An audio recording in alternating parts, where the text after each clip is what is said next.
Bismillahirrahmanirrahim. Assalamualaikum warahmatullahi wabarakatuh.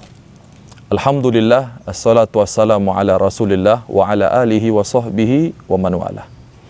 Bapak-bapak, ibu-ibu, kaum muslimin dan muslimat, para sahabat yang mudah-mudahan senantiasa mendapatkan limpahan rahmat karunia dari Allah Subhanahu wa taala. Amin amin ya rabbal alamin. Para sahabat yang dimuliakan oleh Allah Subhanahu wa taala, kita akan membahas pada kesempatan ini tentang buah kurma, buah yang paling banyak dikonsumsi oleh umat Islam terutama di bulan Ramadan ini. Di dalam Al-Qur'an, Allah Subhanahu wa taala menyebutkan beberapa kali tentang kurma ini. Allah Subhanahu wa taala mengatakan, a'udzubillahi minasyaitonirrajim, bismillahirrahmanirrahim. Fiha fakihatu wan nakhlu dzatul akmam. Di dalam ayat yang lain Allah Subhanahu wa taala mengatakan, wan nakhla basiqatul laha tal'un nadid. Dan di dalam ayat dan surat yang lain di dalam Al-Qur'an, dalam bahasa Arab sebutan kurma itu cukup banyak. Disebut dengan an-nakhl, an-nakhlu, an-nakhla, an-nakhil, tamarun atau tamrah, rutabun. Kalau kurma yang kering itu disebut dengan tamar. Kalau rutab itu kurma yang sudah matang.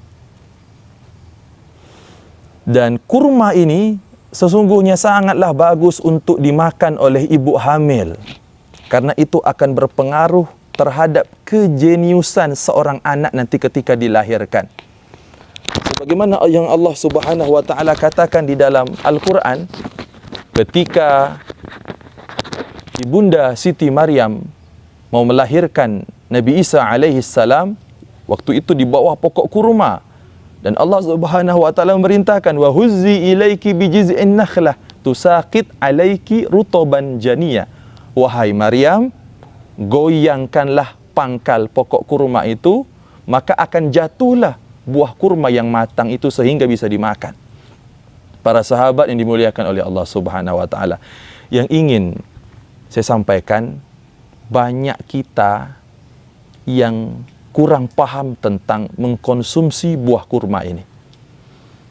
Ada kita ketika beli buah kurma, ketika beli hari itu habis semuanya. Sehingga besok tidak bisa dimakan lagi. Sebaiknya buah kurma dijadikan makanan setiap hari. Jadi setiap hari ada stok buah kurma yang bisa kita makan. Mengapa? Karena buah kurma baik untuk kesehatan.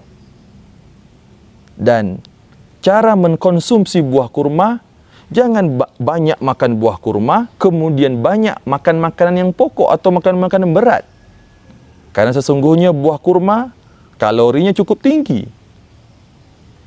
Satu buah kurma itu bisa mengandung 50 kilokalori.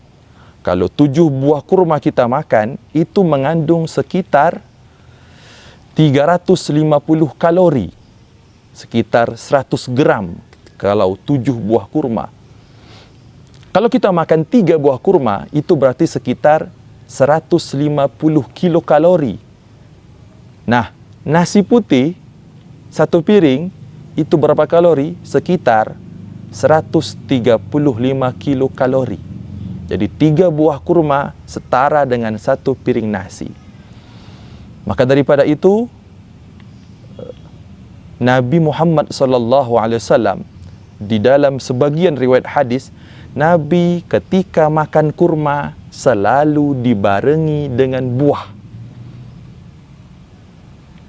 Seperti di dalam sebuah riwayat hadis, Nabi Muhammad SAW memakan buah kurma itu dicampur dengan memakan buah melon. Di dalam sebagian riwayat hadis yang lain yang diriwayatkan oleh Imam At-Tirmidzi, anna Nabiyya sallallahu alaihi wasallam ya'kulu al-bitih birutab. Nabi Muhammad sallallahu alaihi wasallam memakan buah kurma itu dengan semangka. Jadi tidak makan buah kurma banyak-banyak, apalagi kemudian makan makanan yang berat. karena kalorinya cukup tinggi. Ya. Maka daripada itu kaum muslimin dan muslimat yang dirahmati oleh Allah Subhanahu wa taala, bagaimana baiknya ketika buka puasa, maka berbukalah dengan kurma. Makan kurma dulu sekitar 3 butir, kemudian minum air putih. Mengapa? Karena ketika kita makan buah kurma, maka rasa manis yang terdapat dalam buah kurma itu akan merangsang lambung untuk bersiap-siap makan makanan yang lebih berat. Ketika ditambah dengan air putih, maka air putih membantu sirkulasi daripada glukosa yang terdapat dalam buah kurma untuk mengalirkan ke seluruh tubuh.